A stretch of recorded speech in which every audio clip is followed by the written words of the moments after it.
quelle est l'adresse de l'urgence? Mon fils a tenté de nous tuer. OK, quel est le problème? Tu sais exactement ce qu'ils sont poignardés plusieurs fois. OK, ainsi que mon mari et mon fils. J'ai pardonné à mon fils Toby, même s'il a tué mon fils Ismaël. Je vais m'évanouir. OK, là, est-ce que vous êtes avec Madame, allô? Madame? J'aime mon fils Toby. Toby, quand il était petit, c'est un enfant qui voulait plaire, qui était très affectueux, puis un enfant qui était simplement heureux.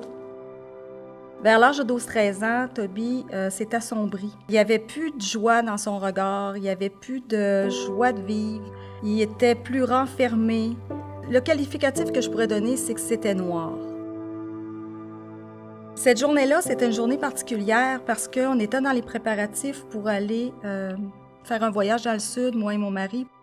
Plus tard, Toby se lève, puis il s'en va se prendre de l'eau, puis il dit « Maman, je sais pas ce que j'ai, mais j'ai tellement la gorge sèche. » Mais je dis « Qu'est-ce que t'as, Toby? » Il dit « Je le sais pas, mais il dit « Ça va pas. »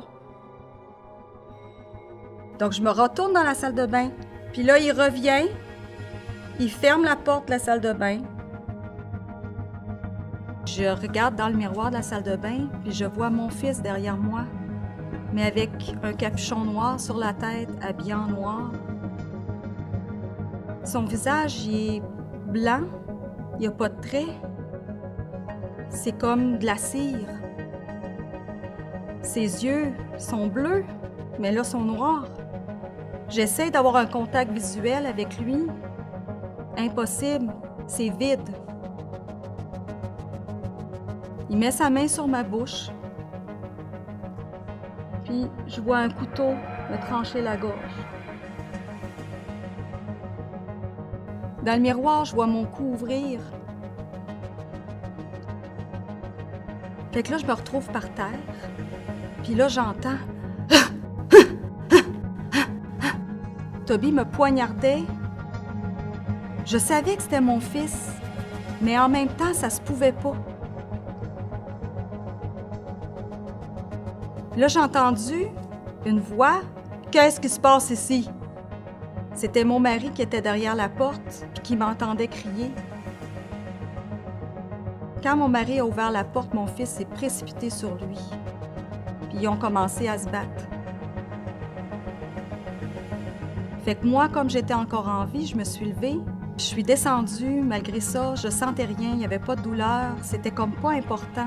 Ce qui était important, c'est que je puisse trouver le téléphone et appeler le 911.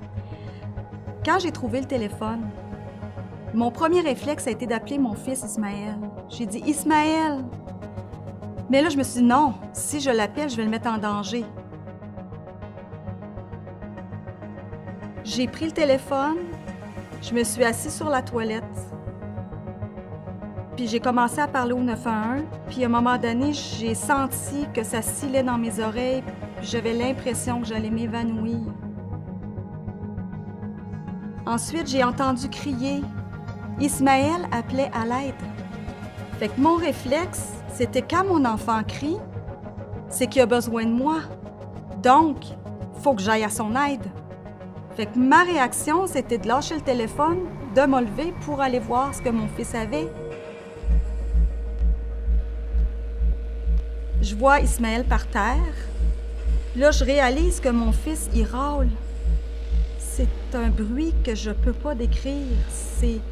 C'est tellement creux, tellement profond. Je sais que mon fils, il est en train de mourir.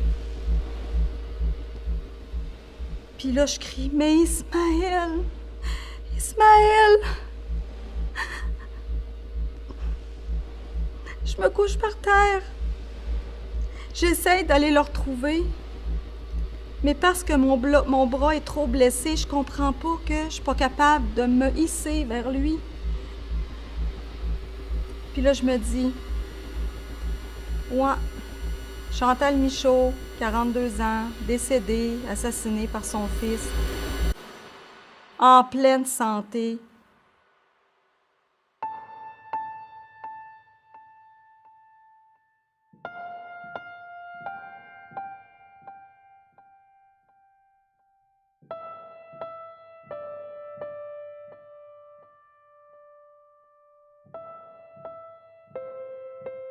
Lorsqu'on est arrivé à l'hôpital, on était en état critique.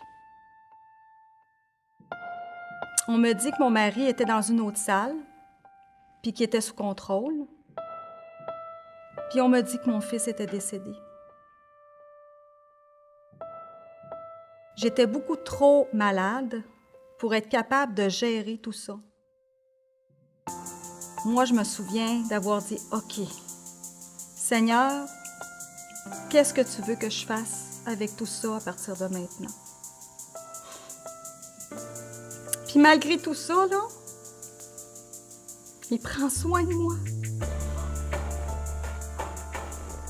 J'ai réalisé que Jésus m'aimait vraiment parce qu'il est mort sur la croix pour mes péchés. J'ai expérimenté le pardon de Dieu. Cet amour-là que Jésus a eu pour moi, bien, il l'a également pour lui. OK, Toby a fait probablement ce qu'il y a de pire, mais il n'y a pas de péché trop gros pour le pardon de Dieu. Qui je suis, moi? Pourquoi y pardonner?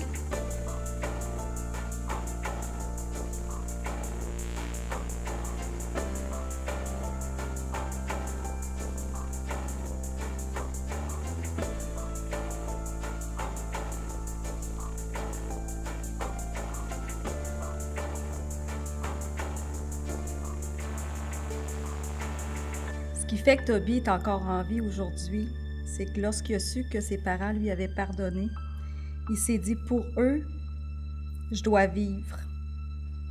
Toby a accepté le pardon de ses parents. Il lui reste maintenant à accepter le pardon de Dieu. Le pardon, là, c'est la guérison. C'est ce qui fait qu'on peut avancer, aller de l'avant, puis pas s'occuper de ce qu'il y a en arrière. Mon nom est Chantal Michaud et je suis 2e.